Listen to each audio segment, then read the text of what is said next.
President of India, Chancellor of the Indian Institute of Space, Science and Technology, and Ambassador Barry Desker, Dean of the S. Rajaratnam School of International Studies.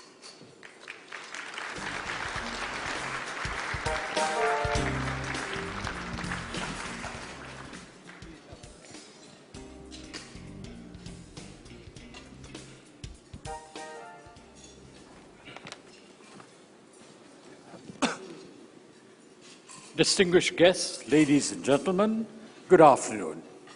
It is my pleasure to introduce His Excellency, Dr. APJ Abdul Kalam from India. Dr. Kalam served as the 11th President of India from July 2002 until July 2007. Prior to that, he had served as a Principal Scientific Advisor to the government of India as a cabinet minister from 1999 to 2001. Dr. Kalam is an outstanding scientist. He has made great contributions to Indian defense research, space research, and atomic energy development. In fact, he is known as the father of the Indian nuclear bomb. Dr. Kalam has also made tremendous contributions to the fields of science and engineering, and more broadly, to the development of education in India. Since his stepping down, he has spent increasingly more time pondering important civilizational issues affecting humankind. We are therefore very pleased that President Kalam could join us today and to deliver the World Leader Keynote address. His talk is entitled The Confluence of Civilizations, Peace and Prosperity of Societies. May I now welcome His Excellency Dr. APJ Abdul Kalam. Please, Dr. Kalam.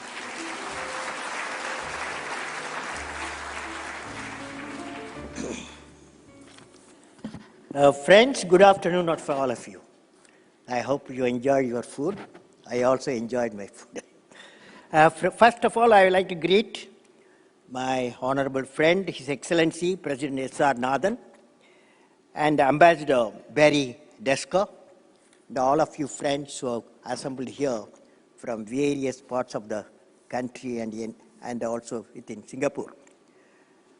Friends, before I have made a text for you to talk to. Before that, I thought, after hearing some of the discussion you had in this forum, I thought of telling you some few thoughts that struck me today morning. Number one, I have two experiences, India and multi-nation cooperation. That is, my analysis indicates if you can bring the core competence of multi-nations, and this is going to benefit a number of nations economically and culturally. For example, I started when I addressed the Pan-African Parliament with the 53 nations in Johannesburg when I was a president. I proposed an idea of Pan-African e-network. That Pan-African e-network concerns the India offered that based on the core competence of Africa and India's core competence, we will invest about $150 million to connect 53 nations in telemedicine, teleeducation, and e-governance. And in about 4 years' time, nearly 40 countries have been connected. Now, this small amount of $150 million and the technology core competence of the nation can benefit 53 nations apart from India itself. If the amount spent and the core competence of the nation is used, this I find this is what is needed today. Instead of we are in desperate economic problems, every nation has got a core competence. If we bring the core competence of multiple bilaterally or multiple nations, we can achieve a lot economically. The another area personally I involved what is called a collaboration between Russia and India. We invested about $150 million each. Total cost of the program $300 million. This is building a unique system world has not seen, and $300 million. At that time, we did not know what we are heading. Only two scientists, myself from India and my friend in Russia. We know each other's core competence in the scientific laboratories. We brought together core competence, and fortunately, both our governments saw the investment is a good one. So we invested $300 million. Today, that has become a business of $10 billion. Core competence of the two nations, it has become to $10 billion. It's a small amount, looks like. But I find nationally, internationally, we have unique core competence. We need a unique type of leaders. What we need today, the leadership, the type of leadership what we need, leader of magnanimity. That means you have to accept the magnanimity of magnanimity is essential to accept there is a core competence exists for a nation and use your nation core competence, make a product system, and it will be useful multiple nations. This is one quality is very important I observed. Friends, with this introduction, I am indeed delighted to address and interact with the participants at the second Singapore Global Dialogue hosted by the S. Rajaratnam School of International Studies here in Singapore. My greetings to the organizers, policymakers, academicians, social workers, and students and present here. When I am here with all of you, let me share some thoughts on the subject, confluence of civilizations leading to prosperity and peace of the societies. Friends, past experience of multiple civilizations have shown that the peace has been eluding the world of nations. While time and again, world statesmen have talked about peace of the world, a viable mechanism for avoidance of war or fear of war has not been in sight. It has been a great effort of the leaders to have conceived fora like United Nations.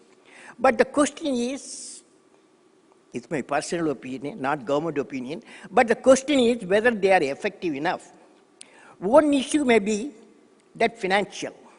It is contribution of a large economic powers is required for the survival of United Nations. Hence, many times, causes supported or silence observed may not be in the best interest of humanity as a whole. Another phenomenon we have been witnessing has been that civilizational growth is perceived as a function of war and war industry.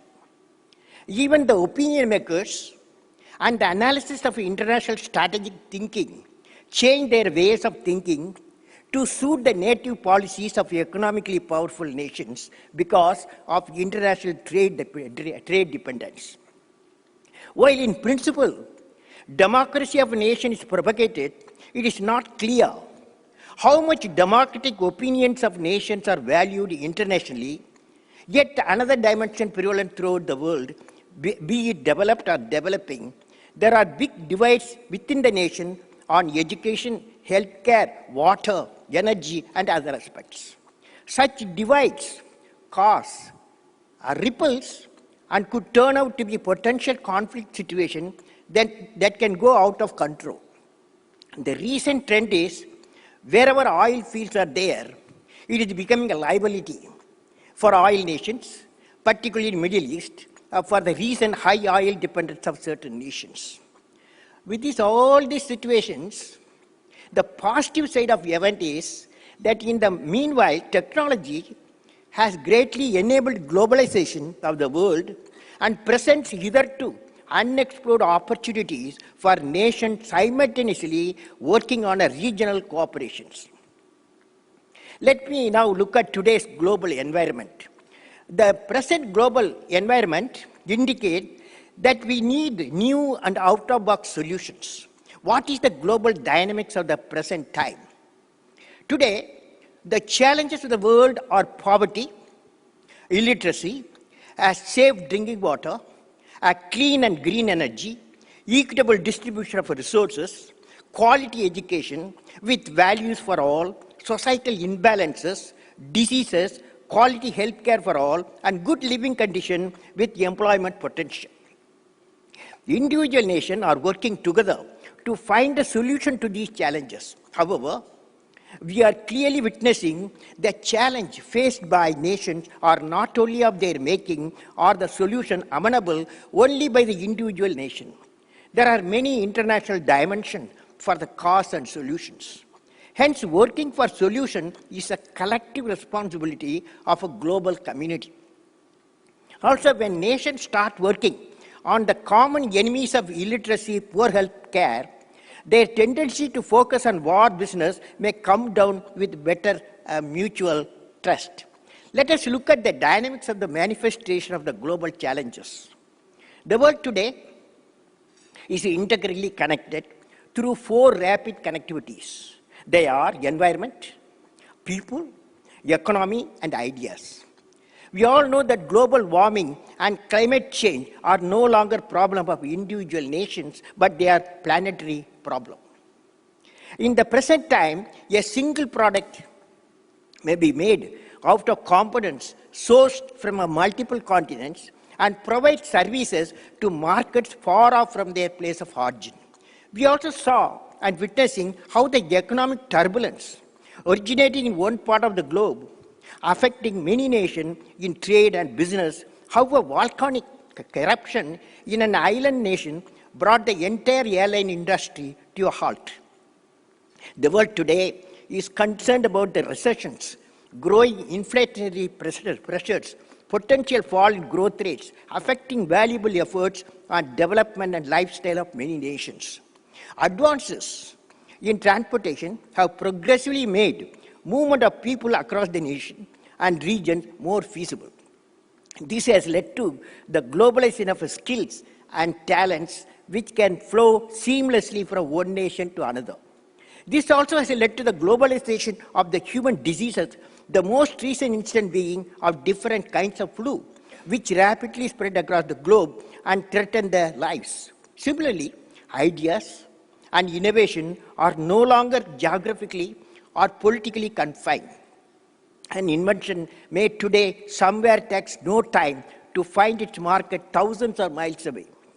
The expansion of information and communication technology and the convergence of technological tools are structuring a new world knowledge where problems of one part of the world can be solved by multiple experts based on different points of globe. Seamless flow of information and people also means that local or regional issues will invariably gain global prominence, and unaddressed problems and poverty can mutate rapidly into global terrorism, which we are already witnessing. The flow of ideas has also led to the increasing importance of global human rights and propagation of the ideas of democracy. Let me recall an experience. When I was traveling in an aircraft abroad to USA, 15 hours non-stop flight from Delhi to New York, the captain asked me to spend some time with him in his control room. I was told, cockpit, I was told that much of its controls were software driven and most probably developed in India, the fly-by-wire. When I presented my credit card, I was told that it was being processed in the back-end server located in Mauritius. When I walked into a multinational software company in Bangalore, India, I was fascinated to find that it truly presented a multicultural environment. A software developer from China, working under a project leader from South Korea, working with a software engineer from India, and a hardware architect from the US, and the communication expert from Germany, We're all working together to solve the banking problem in Australia. I have seen how Singapore professionals keep it as a business hub connecting East and West.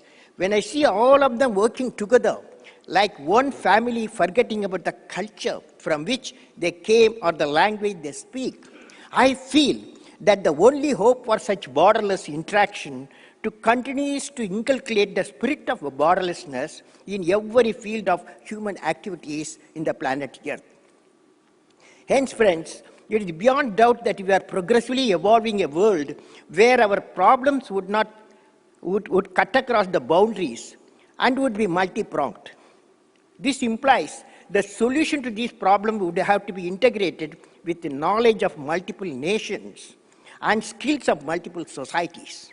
With this background, I would like to delve further into an implementation strategies and challenges in achieving the people-empowered states in a global democratic environment with efficiency.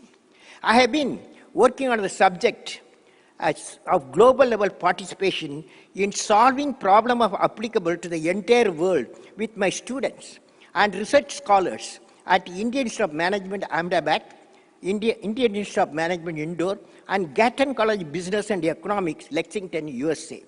With these students and scholars, I have been exchanging the thought process with many professionals in different parts of the world. I have evolved with my students and researchers. I have evolved a world vision 2030 for prosperity with peace for the entire world. I am very happy to share and discuss this vision in this important meet at RSIS Singapore. Of course, World Vision needs further research inputs and thoughts from multiple societies, including RSIS. Let us see the global world system for prosperity and peace, World Vision. I call it World Vision 2030. I visualize the distinctive profile for the nation of the world in 2030, which will be a great enabler for a new global order system for prosperity and peace. What are they? Number one, a world of nations where the divide between rural and urban, rich and the poor, developed and developing has narrowed down.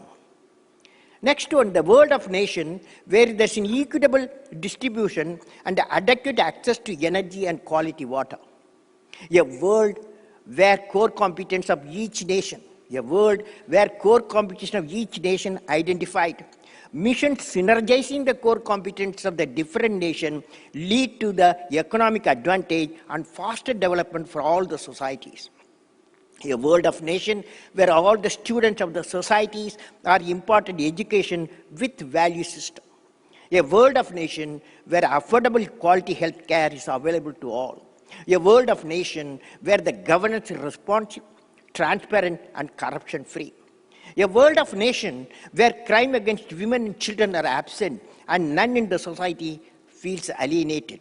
A world of nation where it is able to give a clean, green environment to all its citizens.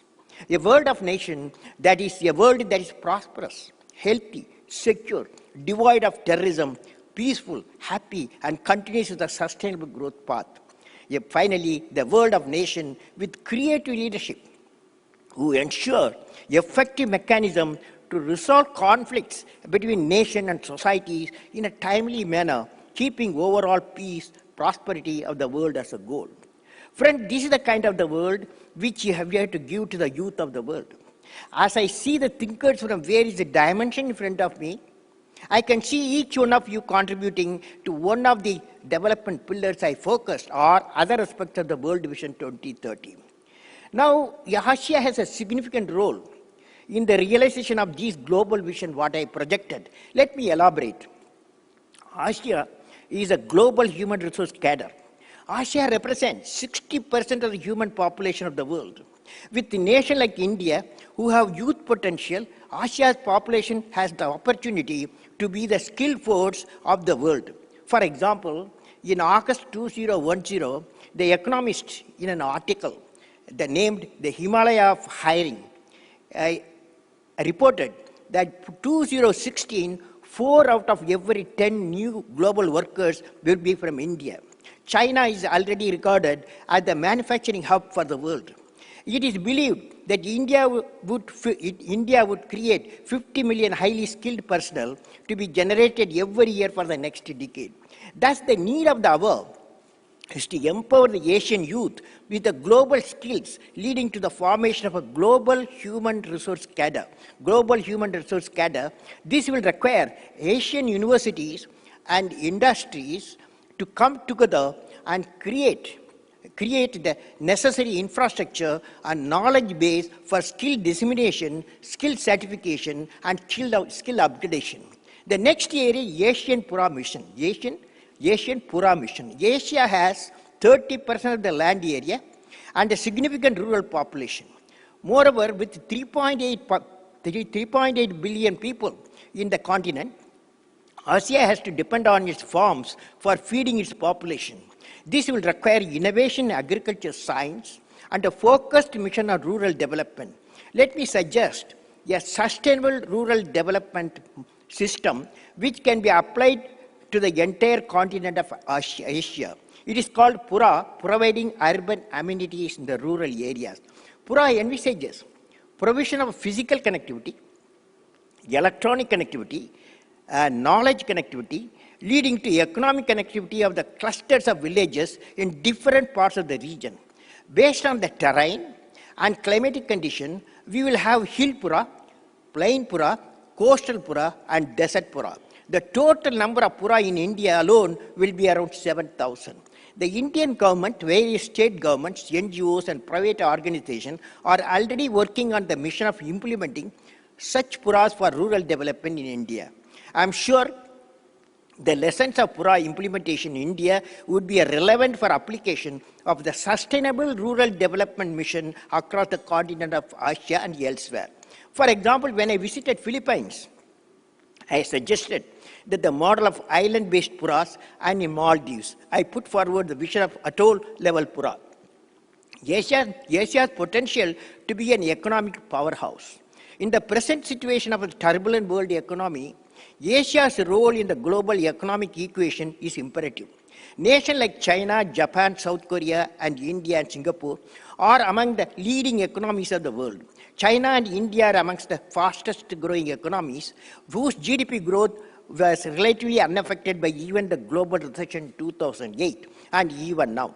Singapore and Hong Kong represent the regions where many of the world's financial and manufacturing companies have bases. Moreover, Asia, with its increasing prosperity, will represent a large fraction of demand and consumption in times to come. Thus, now, with the maturing economics in Asia, it is time to consider economical organization with full participation from the member nation of the Asian continent. This would require initiative on easier trade, fair policy, on currency exchange, sustainable business model, peaceful cooperation, and shared growth and responsibility. Is it possible? There's a dream similar to European Union of Nations and the European Parliament, which I addressed, Asian Union of the Nation and Parliament. The audience should remember, I am talking about the growth and prosperity and peace of 3.8 billion people.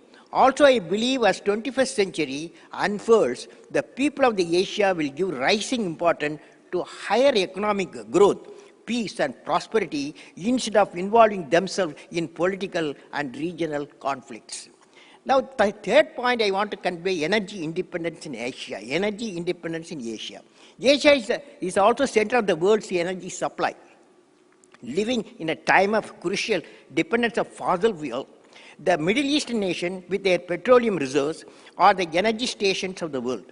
Nations like China and India, too, despite their limited petroleum resources, have made significant investment in the energy sector for energy independence. However, the need of the hour is now for Asia to take leadership in the upgradation of energy supply from fossil to green fuel.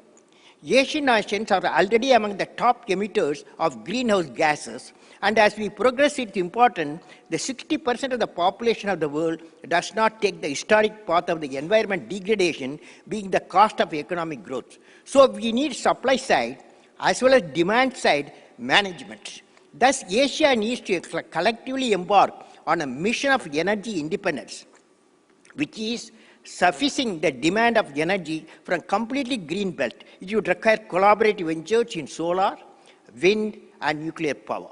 One of the key areas would be research and development of the thorium power sector.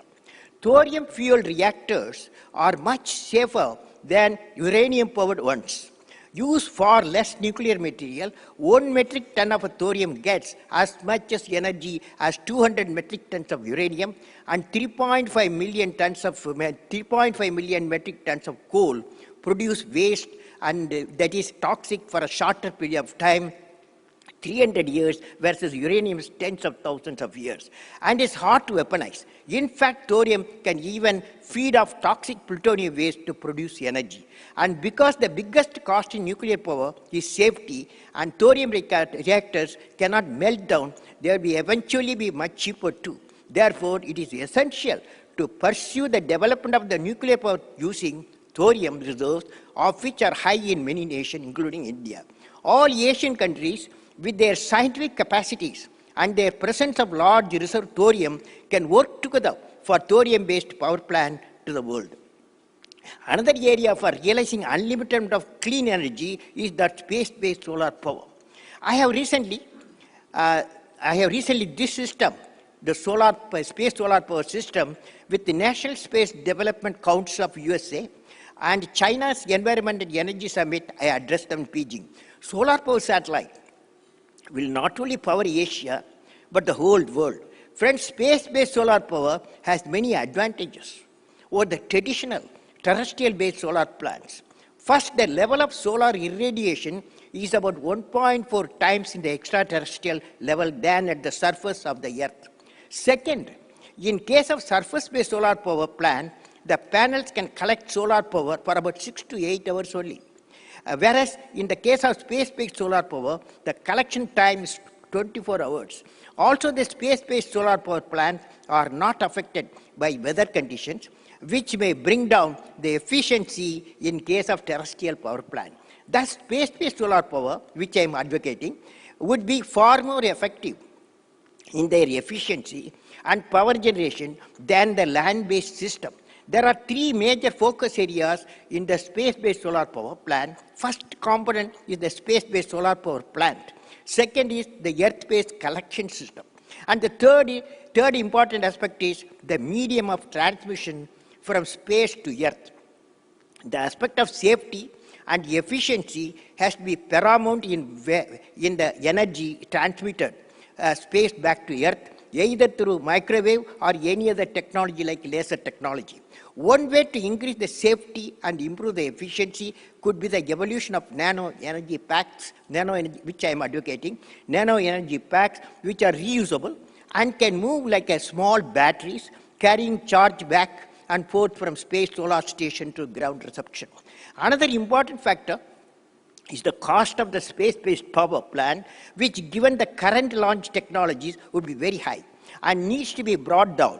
Among the largest cost component of installing a space-based solar power plant will be launching cost of the component.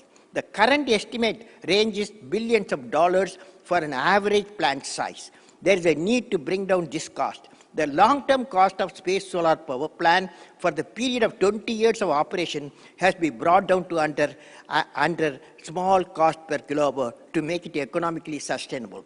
Can we do this? It has to come through a multi-pronged approach where Asian nations, Asian researchers, and Asian universities can take the lead. Friends, Asia towards confluence of civilization. Asia represents the cradle of human civilization. With ancient civilizations like the Indus Valley, Mesopotamia, and Chinese, all the major religions of the world can trace their origin in the continent of Asia. For long, humanity has been obsessed with the differences in faith and civilizations. For long, it has been a cause of conflict and disturbed peace. Now we need to work on the meeting place of all the civilizations and religions, and also harness the unique philosophies which are good for humankind as a whole. None other than Asia is the best placed to embark on such a mission in this crisis-ridden world. In essence, we have to build, brick by brick, unity in diversity. Singapore has been a great hub in business and commerce. It could also be a great hub for evolving unity in diversity with its multilingual, multi-religious heritage. This will eventually lead to generation of where prosperity with peace is promised through a confluence of civilization. It will be an example for all other nations to follow. In conclusion, friends, so far I have discussed about the global vision, its component, how Asia is vital in the mission to realize them. I had touched upon the civilizational heritage of the continent. I wish to share some more ideas on the same. Righteousness in the heart of the human being leads to perfect life. Righteousness in the heart of the human being leads to a perfect life of an enlightened citizen. When I visit divine places in India and also Temple of Confucius in Taiwan, I realize how righteousness in the heart is propagated as our civilization strength. Let me recite a hymn evolved righteousness in the heart. It goes like this. Where there is righteousness in the heart, there is beauty in the character. Where there is a beauty in the character, there is harmony in the home. Where there is harmony in the home, there is order in the nation. Where there is order in the nation, there is a peace in the world. Friends, as said by Confucius, 2,500 years ago, from the emperor down to the common man, the cultivation of the righteousness of righteous life is the foundation for all, he said.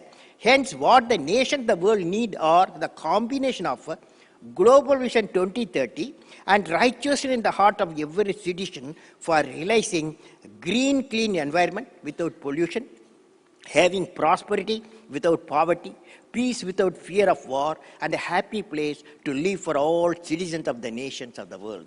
With these words, I convey my best wishes to all the participants of Singapore Global Dialogue success in their mission of realizing societal peace and prosperity through confluence of civilization. May God bless you all, friends.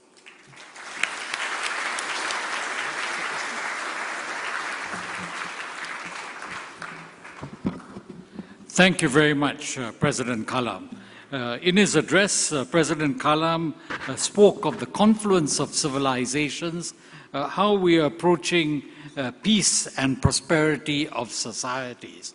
I think underlying the argument made by President Kalam is the issue of human security, which goes beyond military security or the security of states to the security of people within that state and their well-being over the long term.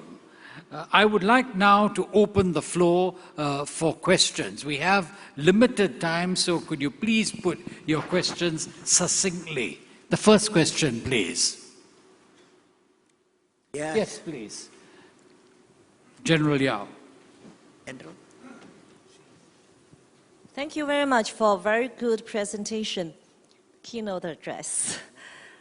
Your Excellency, my question is about nuclear weapons. You have been crucial to make India a nuclear weapon state, de facto nuclear weapon state. And right now there are a sweeping movement of the world toward a nuclear-free world, nuclear weapon-free world. So do you think it's possible to achieve for the mankind ever to have a nuclear weapon-free world? And if so, what Indians should do to contribute to the process? Thank you. It's a beautiful question. I would like 2 points I would like to suggest. One is India as a nuclear weapon state. We had a nuclear doctrine. We have got a nuclear doctrine. That doctrine, the principal point is no first use. No first use. That's a principal point. Second one is we are total nuclear disarmament. India, you want to be a partner in the total nuclear disarmament mission. Third is, we appreciate any collaboration between the nations, what is happening. For example, recently, US President and Russian President, they met. Both of them happily have got 10,000 nuclear warheads. They said they are going to reduce in number of years' time, they will reduce to 1/3. So it's a good movement. One day I visualize that instead of spending money in the nuclear weapon area, all of us should spend money putting a solar power satellite radiating the clean energy from space down to our Earth nations. Okay.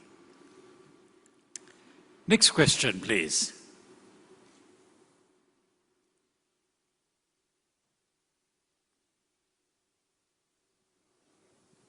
Yes, please.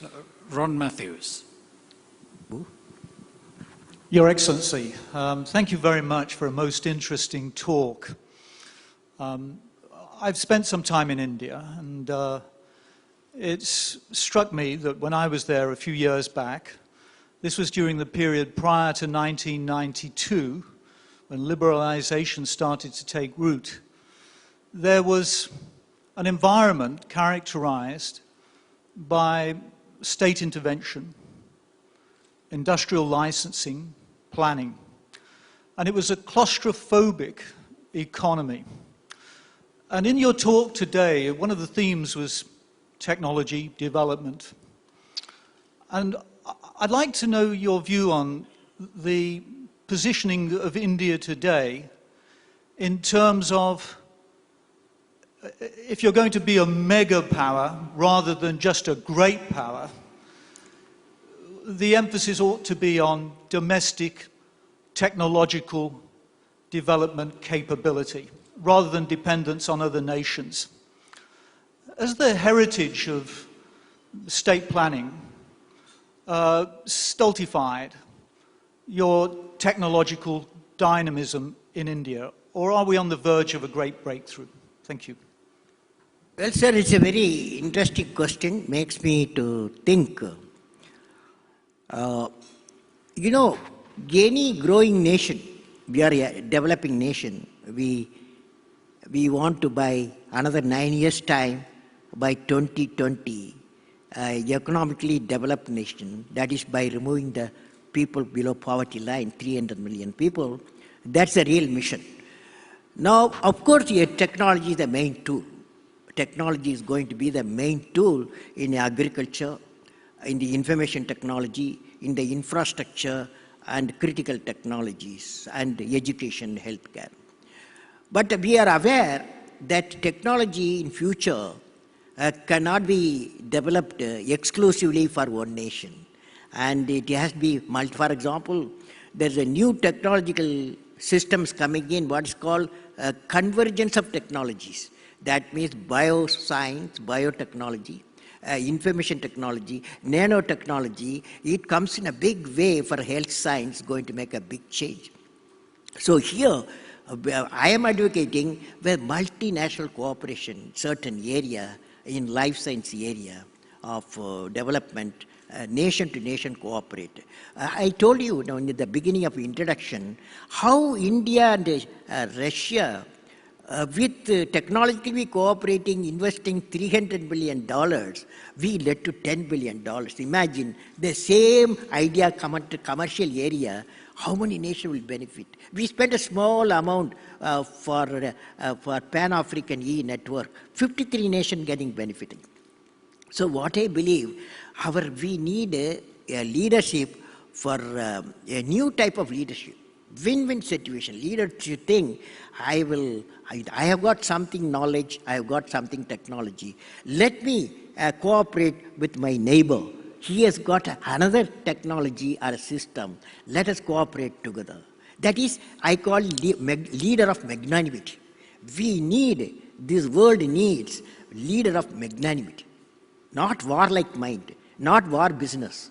We need leader of magnanimity in thinking, in action. Yes, could we take both those questions together, please? How? Good afternoon, Your Excellency. My name is Anselm Chu from Global Youth Congress, Singapore.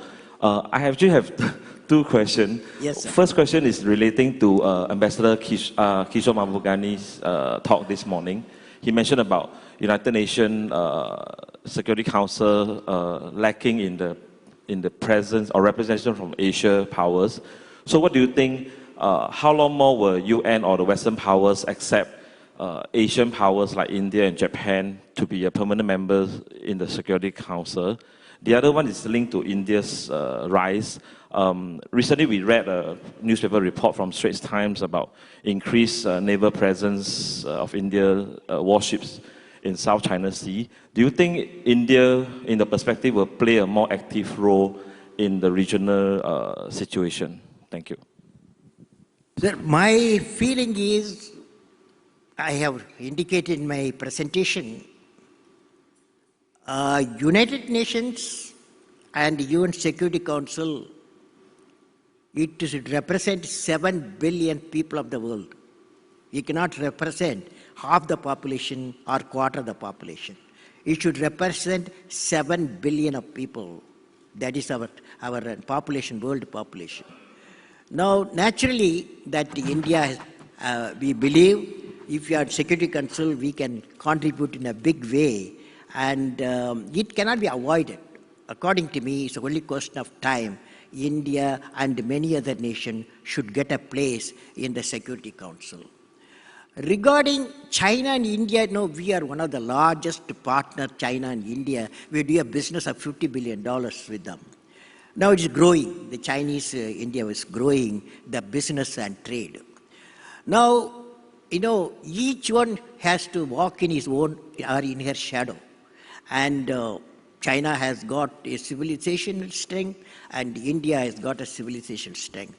But we meet, as Chaulai said, and not Chaulai, as Confucius said, and Lord Buddha said, righteousness in the heart will lead to the beauty in the character, that leads to harmony in the home, that leads to peace in the world. So it looks to me, finally we have to work for India, China, of any other nation, prosperity and peace of the world. That's what I have proposed. What's called 2030 vision, world vision, is peace and prosperity of the world, not only India and China.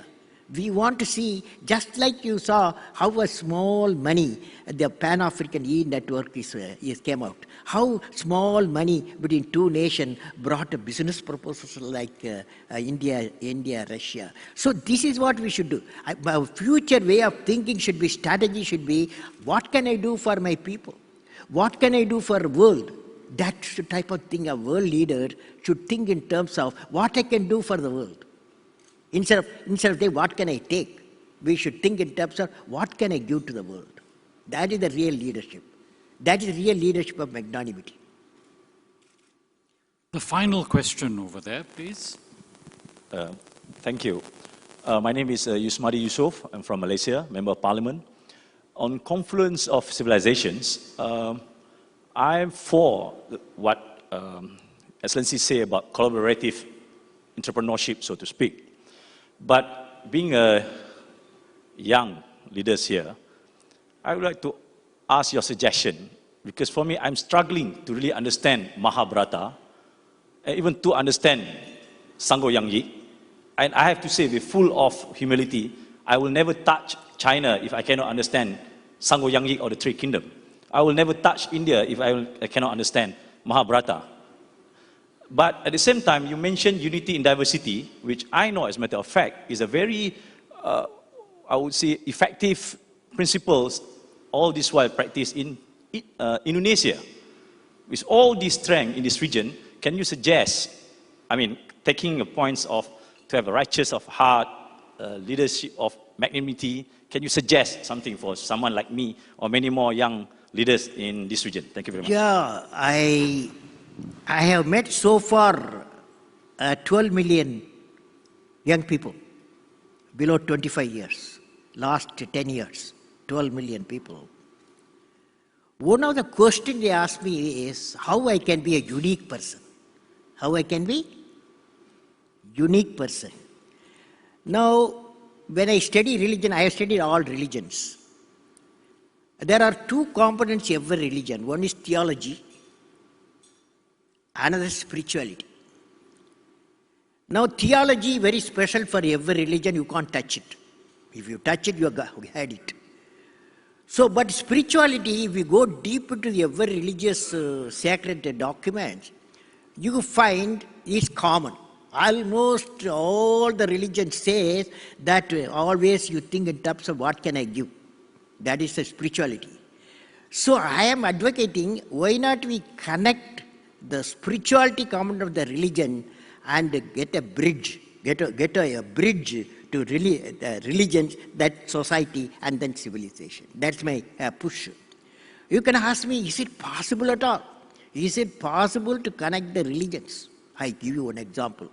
Somewhere southern part of India, there's a place called Tumba. Tumba, there was my guru, my teacher was Vikram Sarabhai. He wanted to establish a space research center there because the equatorial region, the equator is passing through nearest area. So he wanted about 400 acres of the land. That land, government said we won't give because there's a church, Catholic church is there, there's a bishop house is there, and there are thousands of fishing community studying there, we can't give. Now my guru, he is a very man of steadfastness. He said, you give me solution, how do I get that land? They gave other type of land. Then he said, only one person can help you, that is Reverend Father Peter Pereira. Reverend Father Peter Pereira, Prasada, Vikram Sarabhai, my professor, met him. Told him we need land for scientific research. And Reverend Father said, Bishop said, oh, Vikram, you are asking me my home, Bishop House. You are asking me my God's home. And you ask me my people's home, thousands. How can I give? But both of them, both Professor Vikram Sarabhai and Reverend Father Peter Pereira, they had commonality between them. They can smile at difficult time. They smiled.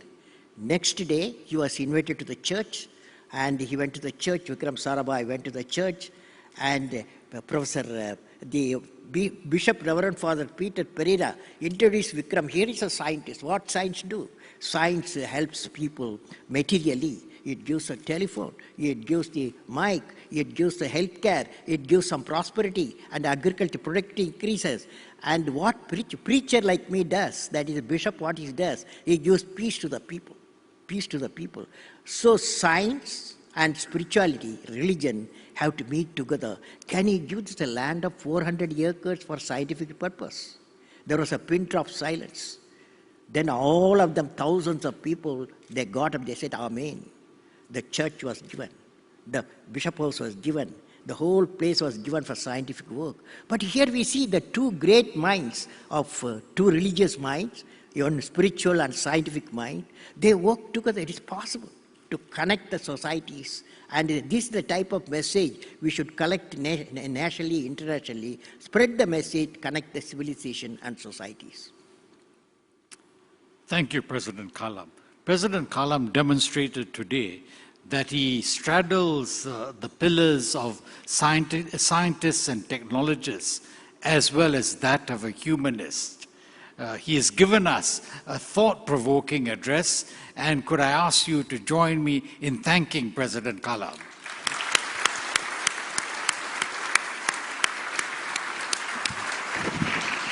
Thank you, Your Excellency, Dr. Kalam and Ambassador Barry Desker.